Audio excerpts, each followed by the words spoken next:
Good morning. This is KELOLAND on the go with all you need to know in news and weather as you start your day.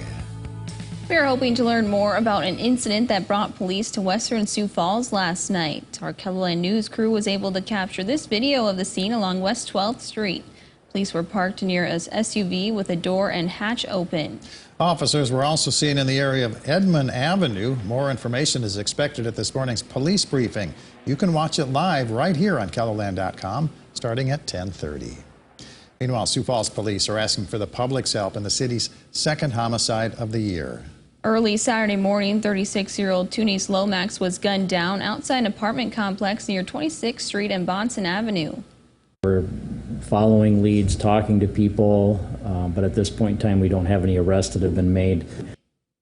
Police say it appears Lomax died of a single gunshot wound, but an autopsy is being performed. Anyone with information on this case can call Crime Stoppers at 367-7007 or use the P3 Tips app. In Rapid City, police are looking for 3 people in connection to a double homicide on Saturday. The shooting happened on Surfwood Drive on the north side of the city. The investigation led police to a different address on Sunday, but the 3 suspects were not there. Law enforcement did arrest several people with warrants. If you have information on the shooting or these 3 people, Robert Yellowbird, Chase Quickbear, and Rochelle Janice, call law enforcement. Police say they are believed to be armed and dangerous and should not be approached. Yellowbird is also wanted for questioning in another shooting earlier this month. Law enforcement in northwest Iowa are warning residents after a man was arrested at a Sheldon, Iowa church. The Sioux County Sheriff's Department says it happened Sunday evening. Authorities say 39-year-old Joey Wilhelms of Sibley, Iowa, had caused a disturbance at the church. Authorities say Wilhelms may go to other area churches or businesses wanting to cause a disturbance. Officials say do not confront him and call law enforcement. Now let's get a check of the weather with meteorologist Brian Carson. We're seeing some rain in parts of KELOLAND this morning, right? Yes, we've seen some flare-ups from last night in central South Dakota and a little more on the way. Let's take a look at the last 12 hours. You can see some of those hits there around Mobridge to Pierre, and then it's been kind of a cycle there where this is still even regenerating after 7 this morning. But I do expect lesser trends here through the late morning. So far, though, most of the official rain gauges have kind of missed out. Even though there's been rain around, it's not exactly a widespread event there. So as we regroup and see more of this coming out of the Black Hills, an example there too, you know, you saw Custer, hardly any rain. You head up to Hill City, we've got some folks up there with 8, 9/10 of an inch of rain. So let's keep an eye on the radar today. I think we'll get additional scattered thunderstorms in the middle of that heat. High temperature 95 today in Pierre, and we'll walk through Futurecast in a few minutes. Thanks, Brian. The issue of stolen cattle is becoming more and more pressing in northern KELOLAND. In the last year, several ranchers have had cattle go missing. We spoke with one rancher who was offering $5,000 for information leading to a conviction after his fence was cut over the weekend. You can hear about rancher Vaughn Thorstenson's experience with cattle theft, along with more information about the issue as a whole in a KELOLAND.com original by Jacob Newton, online right now. The South Dakota Ethics Board has found enough information that Governor Kristi Noem may have engaged in misconduct when she intervened in her daughter's application for a real estate appraiser license. The Government Accountability Board determined that appropriate action could be taken against Noem, though it didn't specify the action. The board also referred a complaint that Noem flew on state-owned airplanes to political events to the State Attorney General's office for further investigation. Today, people in Brookings can meet their new police chief. The public is invited to a meet and greet with Police Chief Michael Drake at the City County Government Building. It'll be held tonight from 5 to 6. Drake has been with the New York State Police for the past 26 years. During his first few months, he'll be getting to know the Brookings community and building relationships around the city. Well, this February, Rachel Ortman lost her battle with pancreatic cancer. The nurse and mother to 3 loved running and was an active member of Sioux Falls Women Run. Now the community is coming together for Rachel's Race, which is a 5K run-walk to raise money for other women battling cancer. There's over 200 people already signed up to participate. It is very overwhelming and touching. I think our goal was maybe 50 to 100 people, and so it makes my heart happy to know that that so many people were touched by her and her story and her friendship and her love. The race will be happening on September 11th, and there is still time to sign up to participate or volunteer.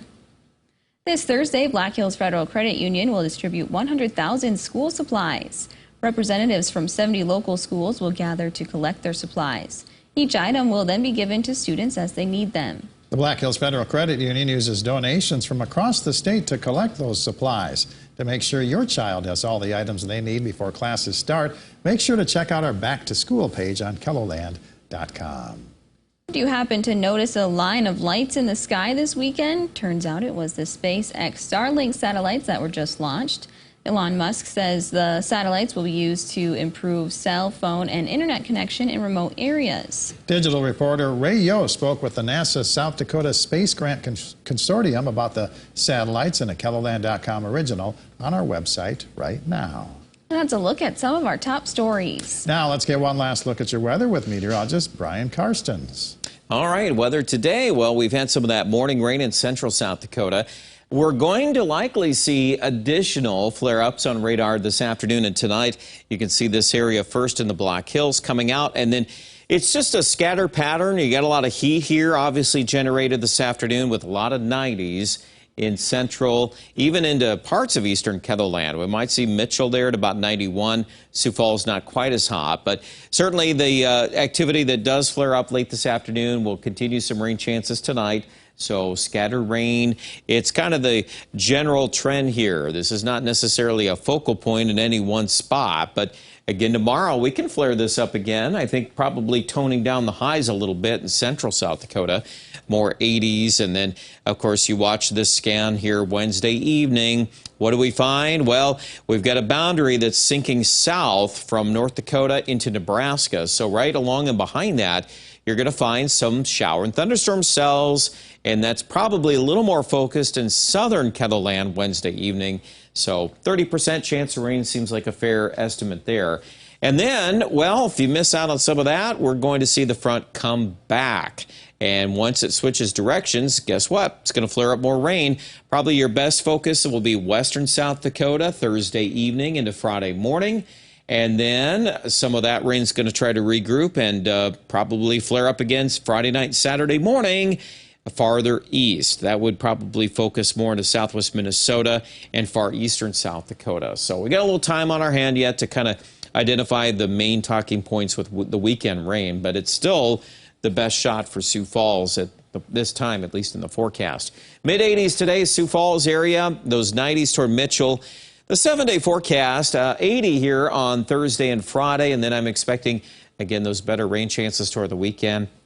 That's also lining up pretty good for Aberdeen on Saturday and Sunday, so keep that in mind. And it is an encouraging forecast for Pierre, at least some of the areas that have missed out on rain lately.